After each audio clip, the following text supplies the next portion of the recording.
The fur goddess flew from Canada to a tiny village in the Swiss Alps. Horse carriages still run through the streets, and one of the most famous mountains in the world watches over everything. Welcome to Zermatt. Let's experience it together. Hi everyone, we have officially made it here in Geneva. It's actually my first time in Switzerland and I'm very excited. Now, excuse the fur goddess, I just came from a very long flight all the way from Canada, but the next time you see me, I'll definitely be a lot more glamorous. Maybe some of you would argue I'm still glamorous, but anyways, as you can see, I am wearing my beautiful mink vintage jacket. Mink is very, very durable, and I love to wear it when I'm on the go like this. Keeps you warm, easy to put on, lightweight. My partner is actually wearing his seal fur. And now I gotta tell you guys, right when we were about to leave the house, my partner asked me like, I'm wearing seal fur, and I know that in Europe seal fur is banned. Now, for the longest time, yes, it was banned thanks to all the propaganda. However, they allowed seal fur only from indigenous sources. Obviously, our seal fur that we are wearing supports indigenous communities, and I was very prepared to come to his defense if someone was to raise some concerns regarding seal fur. So yeah, he wore it anyways, and I gotta tell you the amount of compliments he was getting. Nobody was looking at my mink. I think mink is something very classic and not something that you would look around and be like, oh, you know, but you would for seal fur. And I would say maybe my partner looks a little bit too good wearing it too, so he always gets all the attention. But anyways, he wore it, and nothing but compliments, nothing but beautiful, real energy. I'm very excited for my time here in Switzerland. Actually, for tonight's dinner, our very first dinner, I was like, listen, we have to do a Swiss fondue. Like, if that's not how you're starting your first night being here, what are you doing? The whole point is to eat as much Swiss fondue as possible, as much raclette cheese as possible. I'm gonna take you guys along with me, and I'll see you guys very soon. Ciao. I have to tell you, I absolutely love this train ride from Geneva Airport to Zermatt. It's one of those journeys where you actually want to stay awake the whole time. Several days later. Welcome to the hotel room tour in Zermatt. The first thing you see when you walk in is the his and hers seal mitts. Now, as you can see, I am completely obsessed with seal fur. I find it to be the perfect alpine moment. And then there is this beautiful living area. It's actually really spacious, especially for Europe.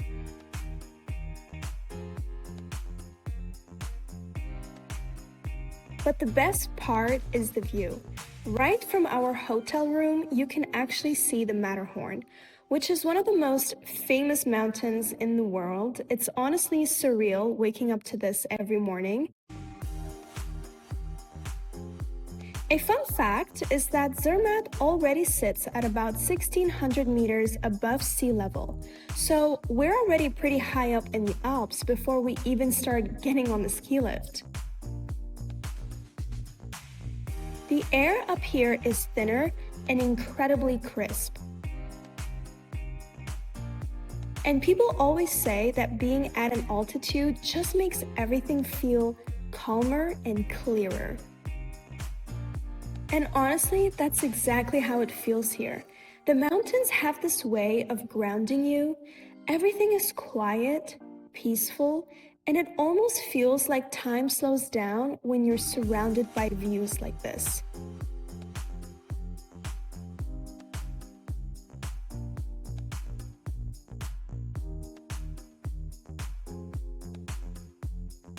And then we have the bedroom. I always love the little chocolate treats they leave by the bedside table. It's such a sweet touch. The reason why I came all the way to Zermatt was to ski. Zermatt is actually one of the most iconic ski destinations in the world, and once you're up here, you will immediately understand why. What makes skiing here really special is the glaciers. Zermatt is home to the Matterhorn Glacier Paradise, which is the highest ski area in Europe, sitting at almost 3,900 meters above sea level. That means you can actually ski here almost all year round, because the glacier keeps the snow even when other places start to melt. Getting up here is an experience on its own. You take series of lifts that climb higher and higher into the Alps. And with every minute, the views just become more unreal. You start seeing massive glaciers, endless snowfields, and some of the most dramatic peaks in Switzerland and even Italy. Another cool thing about skiing here is that Zermatt actually connects to the Italian resort of Cervinia. So technically, you can ski between two countries in the same day, which is such a unique experience. And then there is the scenery. Everywhere you look, there are these huge alpine peaks surrounding you. And of course, the famous Matterhorn watching over the entire valley. It's one of those places where you stop skiing for a second just to take in the view. The snow here feels very different because of the altitude. The air is cooler and drier, which helps keep the snow really light and crisp. It's the kind of snow that makes skiing feel incredibly smooth. But what I love most about skiing here is the feeling. Being this high in the mountains, surrounded by glaciers that have been here for thousands of years, is just incredibly peaceful. There is something very grounding about being here in the Alps, moving through these landscapes that feel so powerful and timeless. One of my favorite parts of traveling is the food, especially after a long day in the mountains. Sitting somewhere cozy and just having an amazing meal is the best feeling. And while we were in Zermatt, we found this super cozy little Italian restaurant. And I have to say, you have to try the carbonara here. It was honestly the best carbonara I have ever had. It was so good that we actually came back and dined twice during the trip. The vibe is amazing, very warm and authentic, and the funniest part is they barely speak any German or English, so it's basically pure Italian here. Another place we had to try while we were here was a local restaurant known for its fondue. When you're in the Swiss Alps, fondue is a must, and of course, I went with truffle fondue. If you love really high quality cheese like I do, this was incredible. It was rich, super creamy, and the truffle made it even more indulgent. There is something about sitting in a cozy alpine restaurant, dipping warm bread into melted cheese, that just feels like a perfect end to a day in the mountains. It's one of those meals that's so simple, but when the ingredients are this good, it's unforgettable. Guys, when I say this is my love language, I really mean it. This is my love language. I think this is the best thing to have ever existed on earth. You take your little bread, I like to cut mine in half, and you just soak it in that perfection. I don't know how to say it, but it's just perfection. You take it and just look at that. Look at that. Future me is gonna watch this and is gonna crave this, so I just want to enjoy this on behalf of you and future me because it's so good. Cheers.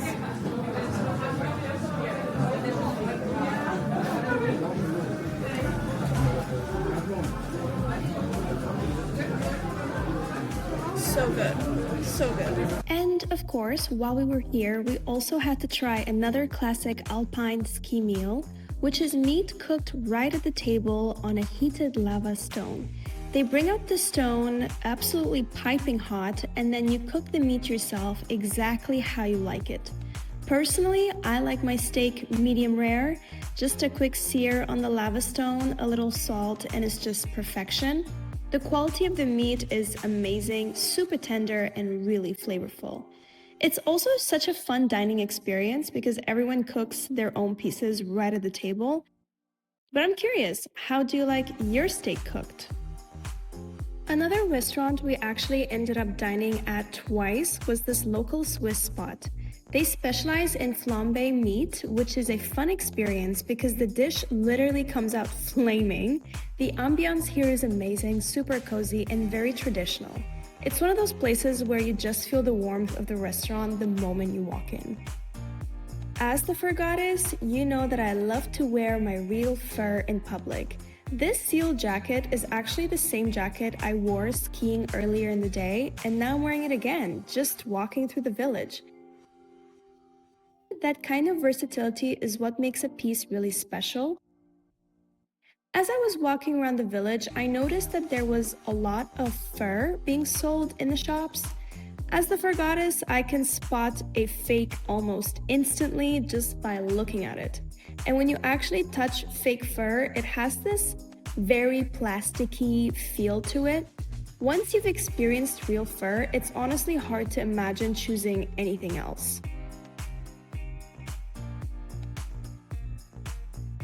Seeing so much faux fur around the village just reminded me why my mission matters so much. So many people don't realize that faux fur is essentially plastic, and it's everywhere in the market right now. For me, raising awareness about this is really important. The more people understand the difference, the more they can make informed choices. And hopefully one day we will see less of those synthetic alternatives and more appreciation for natural materials that actually belong in environments like this.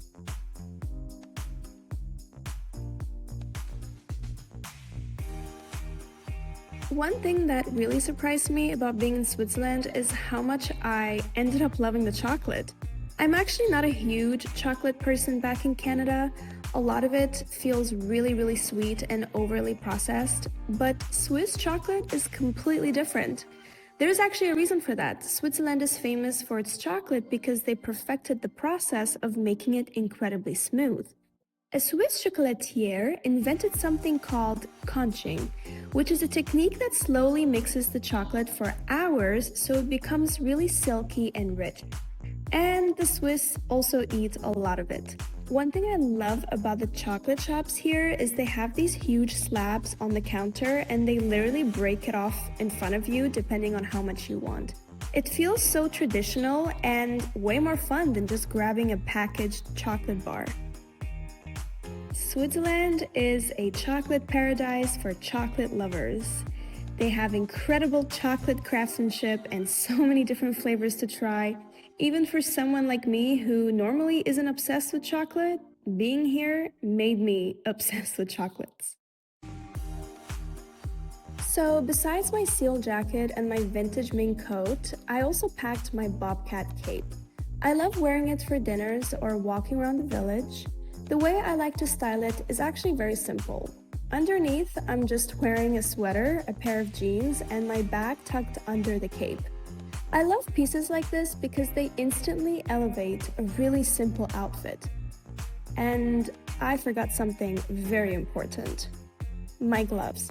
I brought these beautiful natural leather gloves with seal fur trim. I always love having a little seal fur reference somewhere in my outfits.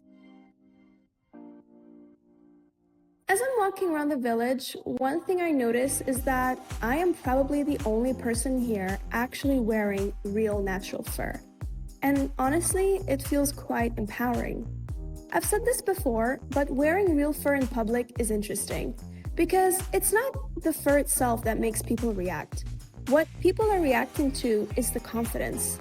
It's the fact that you're willing to stand out, to wear something bold, despite the misunderstanding, the judgment, and all the misinformation people have around natural fur.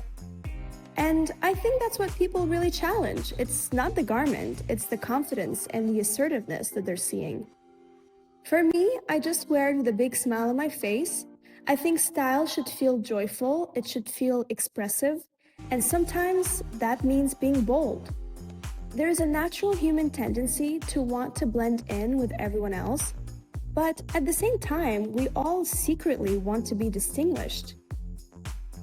That's what being real is about. It's about daring to stand out instead of disappearing into the crowd. If you enjoyed coming along with me on this trip, don't forget to like this video, subscribe for more vlogs like this.